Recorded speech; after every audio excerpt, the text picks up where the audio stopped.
A man who admitted to killing his two adopted stepsons will soon be released from prison and moved to a transitional living center in Southeast Austin. Tonight, the Texas Board of Pardons and Paroles says there's one more piece of paperwork needed before 62-year-old Edward Graff is released.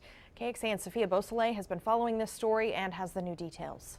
Hi, Shannon. Well, we've learned about what his parole conditions will be like once he's released. He will be part of the super intensive supervision program. That means he'll have an electronic monitoring device on him, and he also will not be allowed in several areas in Texas. So for almost 30 years, Edward Graff denied killing his adopted stepsons, but last week in a retrial, he admitted to murdering his 8- and 9-year-old sons in 1986. They were locked in a shed which was set on fire in Hewitt, Texas.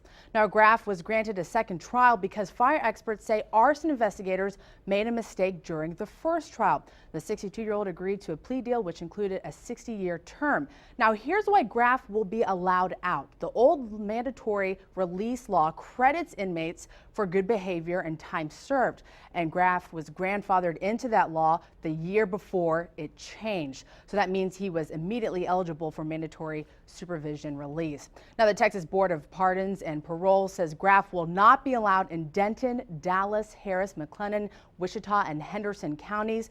The Texas Board of Pardons and Parole says there's one more piece of paperwork needed before he is released. I just got off the phone with his ex-wife. She lives in the Dallas area. She tells me that she believes that the district attorney in McLennan County did a great job. She says their hands were tied because of this law.